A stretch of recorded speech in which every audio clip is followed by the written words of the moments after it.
This is your typical radio ad while eating a Crunch Bar. This is Automatic of Otto's Used Cars. This weekend only, we're having a whale! Bring the kids. See for yourself. It is huge. Gonna make a big splash. No other dealer can say they have a whale like this. When things sound dull, turn up the fun with Crunch. Things change, but Deer Park Natural Spring Water is a constant you can count on, bringing you the essence of home for 150 years and counting. Sourced from carefully selected springs, Deer Park Natural Spring Water has naturally occurring electrolytes for a crisp, refreshing taste. Find Deer Park Natural Spring Water at your favorite local retailer today. After 150 years, there's only one thing left to say. Deer Park, that's still good water. In the spirit of reconciliation, the Theatre Thoughts podcast acknowledges the traditional custodians of country throughout Australia and their connections to land, sea and community. We pay our respects to their elders past and present and extend that respect to all traditional custodians of the land on which our episodes are recorded.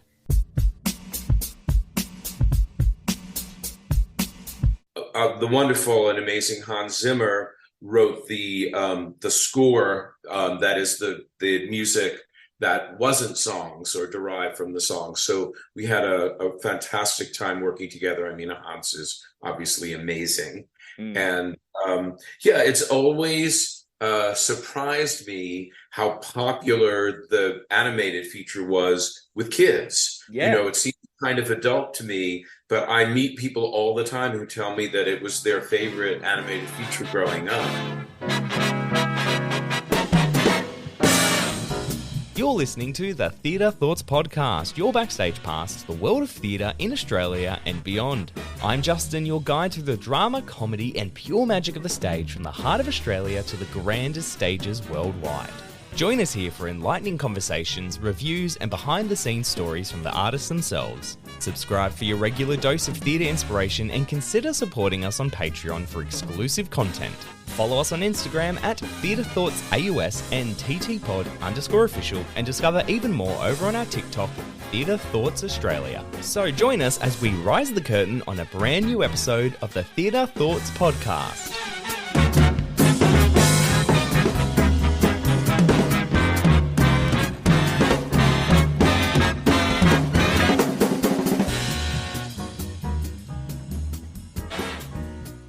Welcome everyone to an extremely special episode of the Theatre Thoughts podcast. I have with me a man who needs no introduction, but I'm going to do one anyway. He studied piano and composition at the Juilliard School of Music and while in high school and graduated from the Carnegie Mellon University in 1968 with a BFA in drama.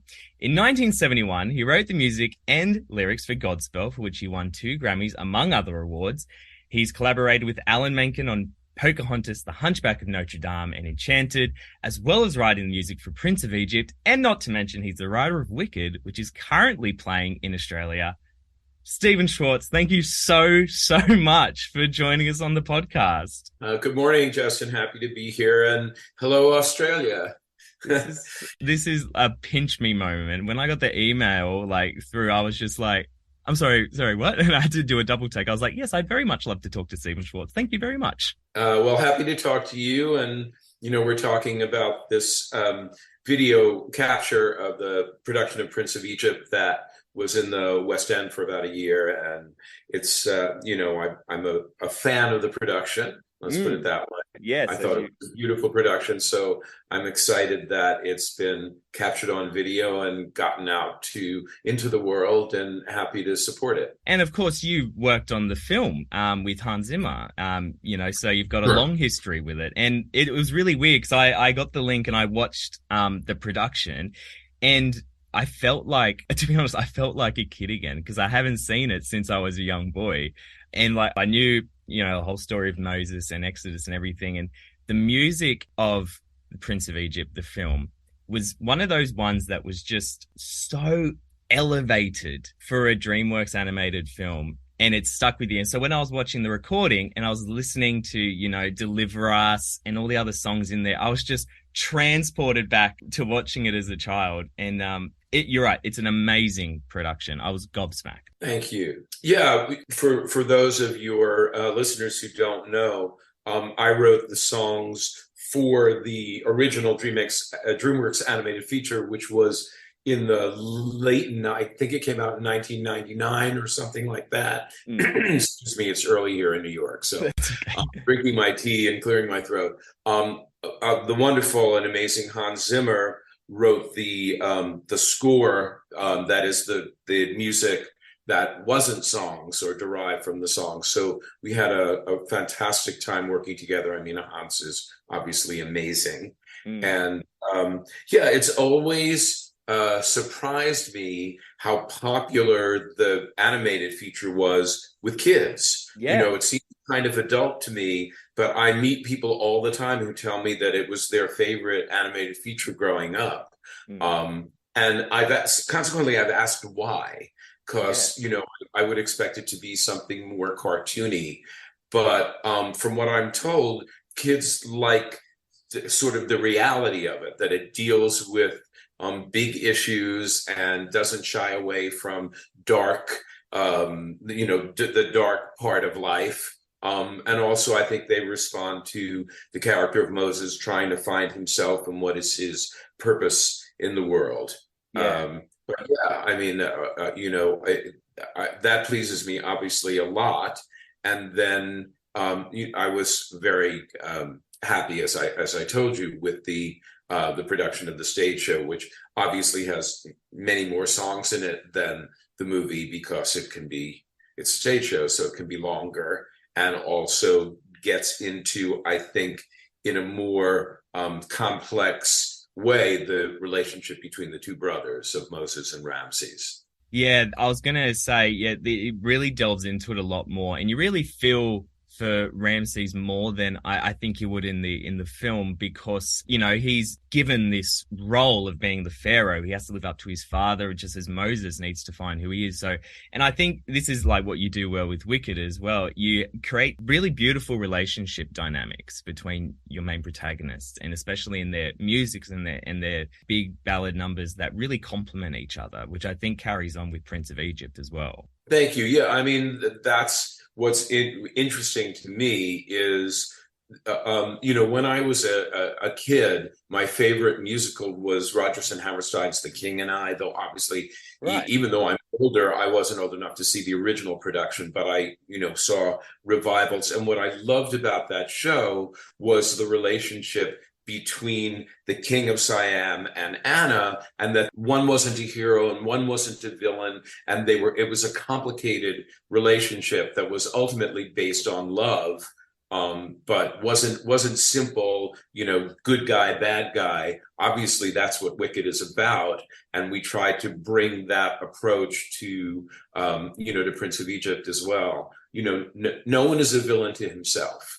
Everybody, no matter how villainous we may think they are, has his or her own reasons for doing, what they're doing. And we really did not want to make it the story of my God's better than your God. We really wanted to make it the story of these two brothers who love each other, but are trapped by their own destinies and their own responsibilities. And it causes them to have to be antagonists to one another. Exactly. Well, I'll put a pin in Prince of Egypt for now, because I'd love to delve into the man behind the music for a second. I'd love to ask you our 1 minute theatre thoughts questions and see what comes off the top of your head. I'm just saying up front, these things make me very nervous, because I always find the answers 10 minutes later. I'm like, oh, I should have said. So just with that as a preamble, I will do my best. Excellent.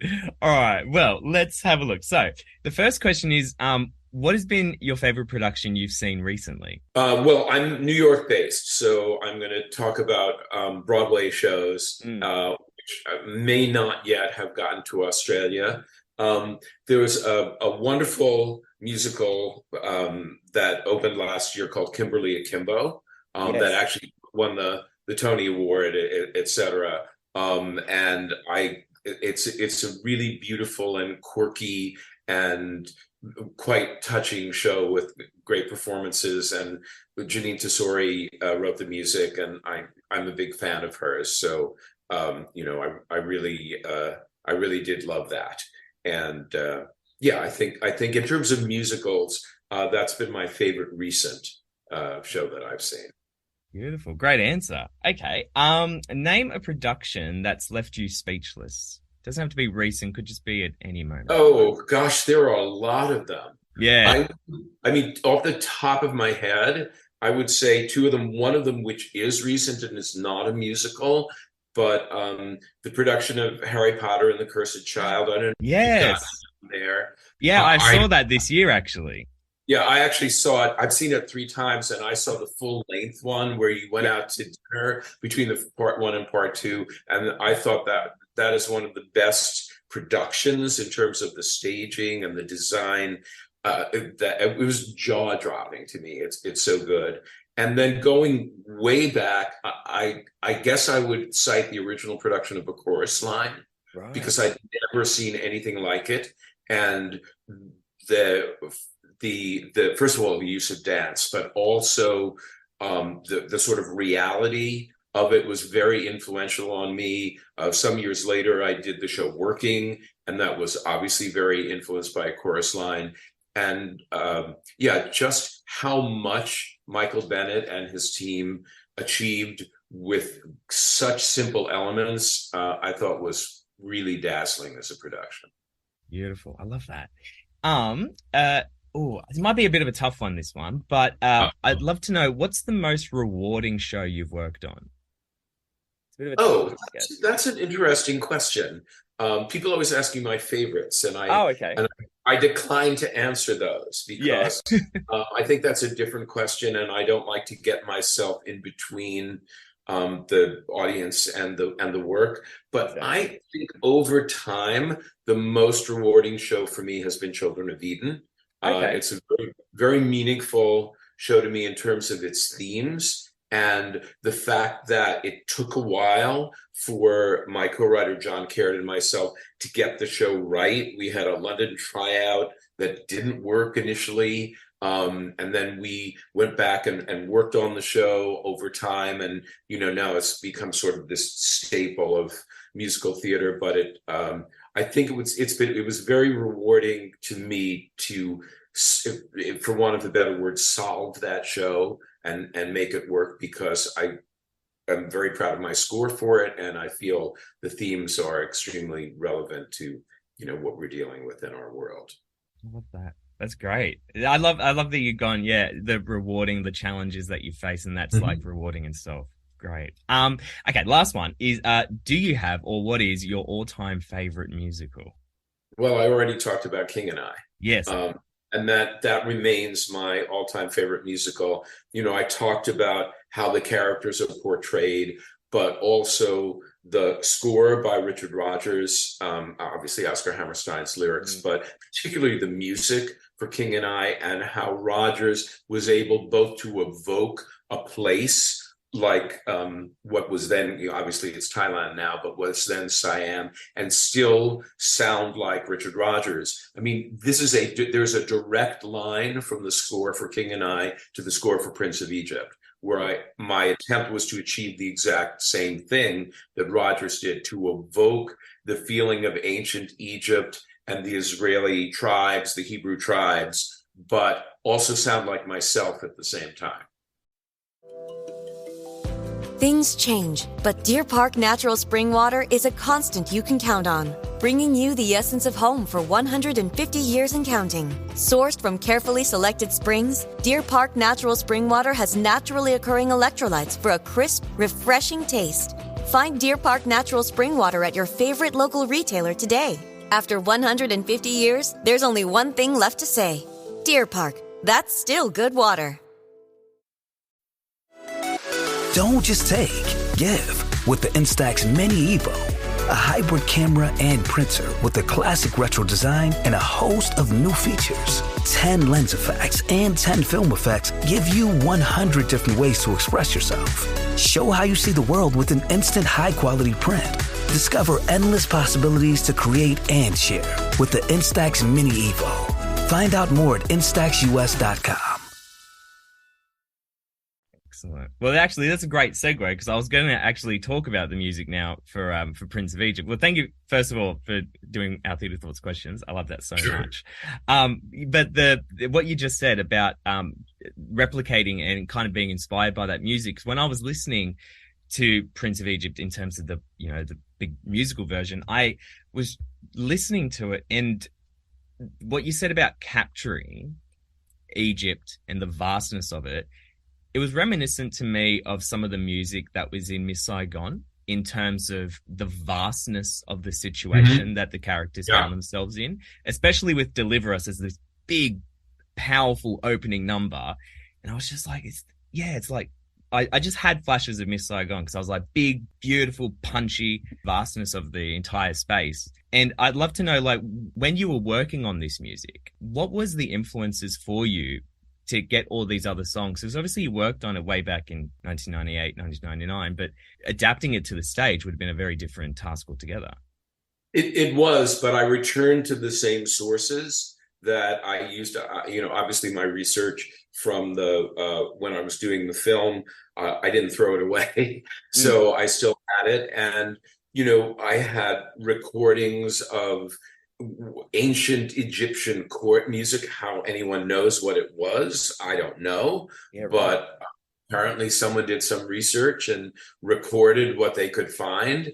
I have recordings of Hebrew lullabies and music from that period. I mean that part of the world, and also frankly sort of pop, some sort of pop records that I got when I was on my trip to Egypt and kind of bought on the streets of Cairo.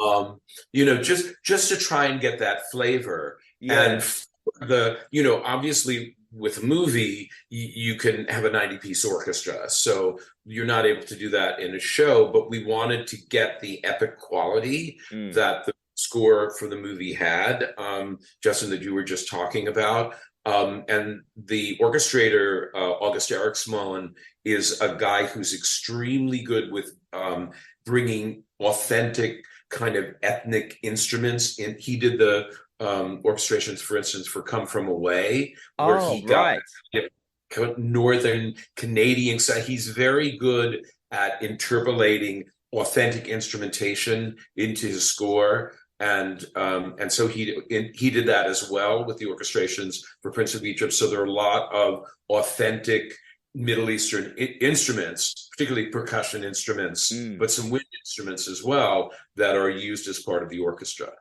Actually, I have some notes here. So, because I was going to mention that. So you've got include, and I'm going to get these names wrong, and I'm going to be so embarrassed. A bouzouki, a doumbek, and an oud. That's correct. So you have those. You got them all right, by the way. Was it good? All three of those are pronounced correctly. Excellent. Thank you. And so those influences really came through, especially in the numbers, like when Moses goes to the desert, and those influences start to like come into it, and you can hear it, which I loved. But I'd love to give I want to read through some of these, because when I was watching it, I didn't quite, I took in how vast the production was. But when you read some of these facts, I was like, this is a big production. Yeah, it's very big.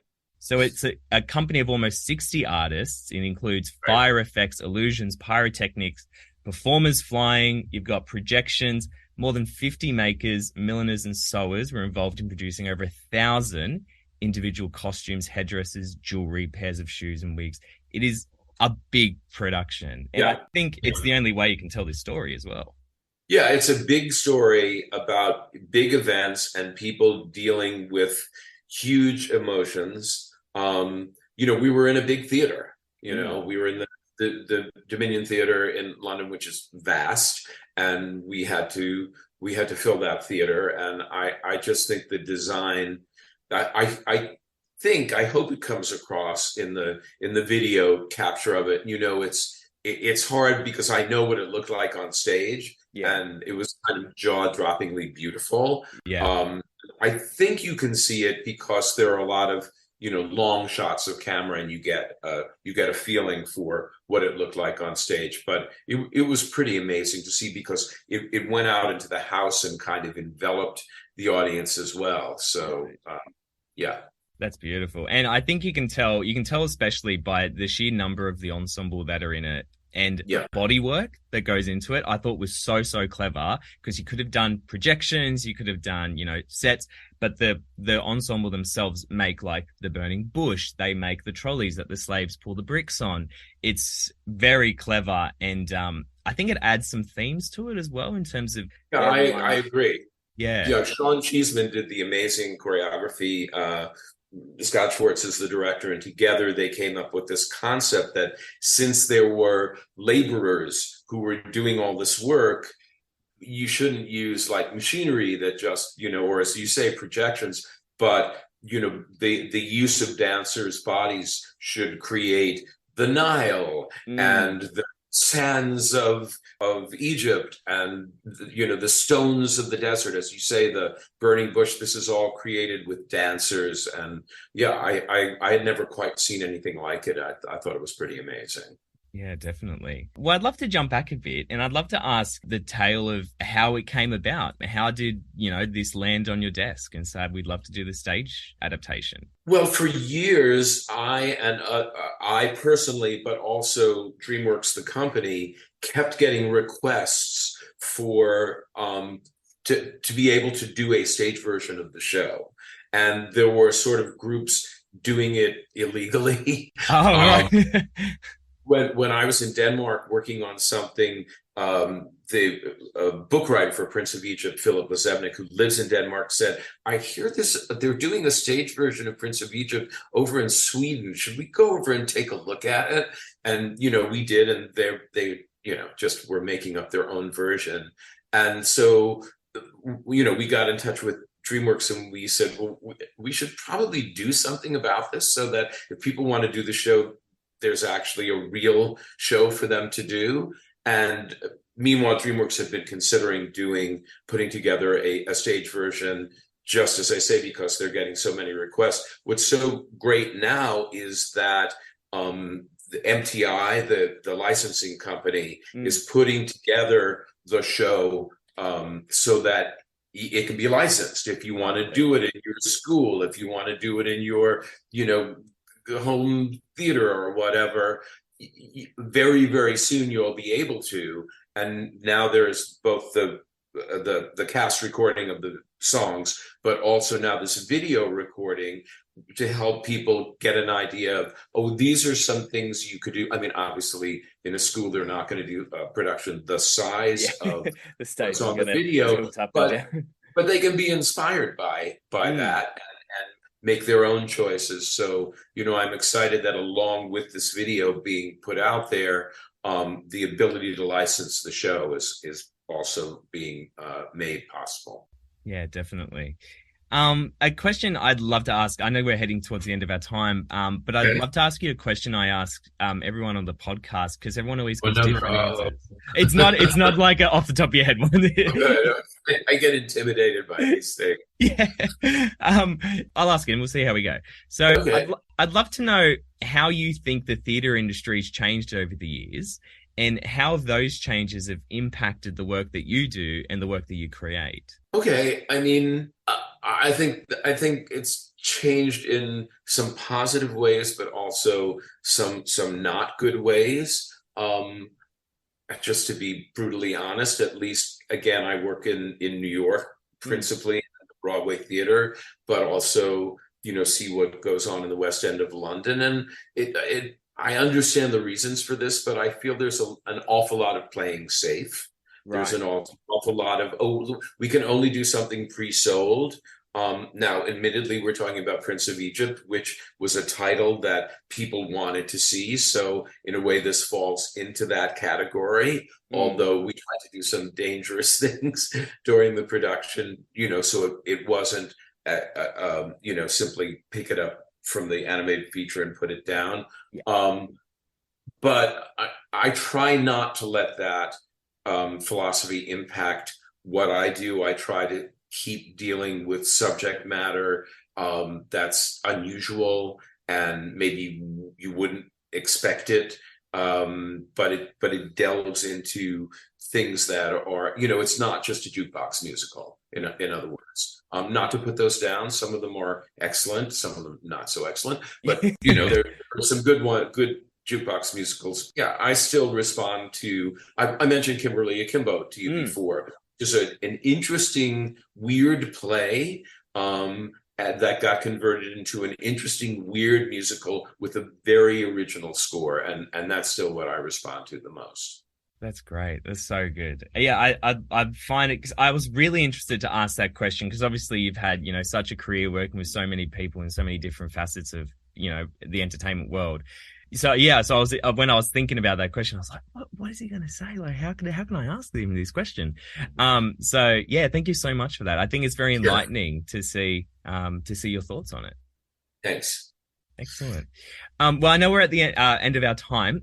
So I'll wrap up the episode there. But before you go, I'm wondering if you can do me a favor. I'm interviewing Sheridan Adams and Courtney Monsma next week, who are playing. Oh wow! Okay. Yeah, Elphaba and Glinda in Wicked. Exactly. Yeah, so amazing.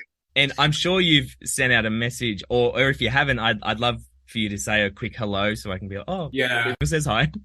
Yeah, please tell Sheridan and Courtney I send my very best. I'm in the midst of a workshop for a new show, as I mentioned to you, here in New York, and it was why I couldn't get down there for the reopening of Wicked in Australia. But I love going to Australia, and I love having an excuse to get there. So I'm determined to get down there to see them in person during the run, and of course my best to them and the entire company of Wicked down there. Definitely. And I'm sure we could go an entire tangent about the upcoming film, which we were talking about the other day, which is a whole nother podcast episode entirely. We'll do another podcast about that. So maybe I'll see you next time we talk about that one. Fantastic. Okay. Excellent. Well, Stephen, thank you so much for your time today. This has been surreal to put it. Thank you. No, it was really fun for me. You asked fun questions, and in the end, it wasn't too intimidating. Excellent. All right. Well, thank you so much, and enjoy the rest of your day, and good luck with the workshop. Thank you very much. A massive thank you to Stephen Schwartz for joining us as our guest on this week's episode. Thank you to Carly Lincoln from Nixco for helping to organise this episode. The Prince of Egypt, the musical, filmed live on London's West End, is now available to stream on digital. Head to theprinceofegyptmusical.com for more information. This episode was produced by Echidna Audio. Follow them on Instagram at Echidna Audio for all their audio services. Once again, if you enjoyed our podcast, leave us a review wherever you get your podcasts, and head to the link in this episode's description for our Instagram account, TikTok, YouTube, and Patreon. My name's Justin Clark, and I'll see you next time here on the Theatre Thoughts Podcast.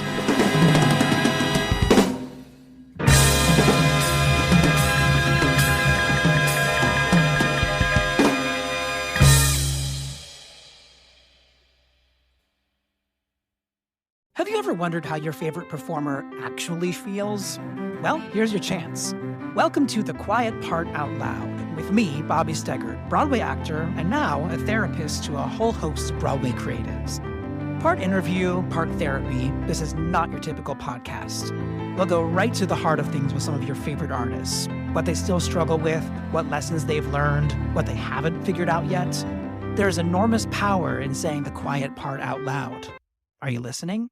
Judy was boring. Hello. Then Judy discovered ChumbaCasino.com. It's my little escape. Now Judy's the life of the party. Oh, baby, mama's bringing home the bacon. Whoa, take it easy, Judy. The Chumba life is for everybody. So go to ChumbaCasino.com and play over 100 casino-style games. Join today and play for free for your chance to redeem some serious prizes.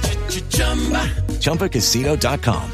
No purchase necessary. Void where prohibited by law. 18+ terms and conditions apply. See website for details.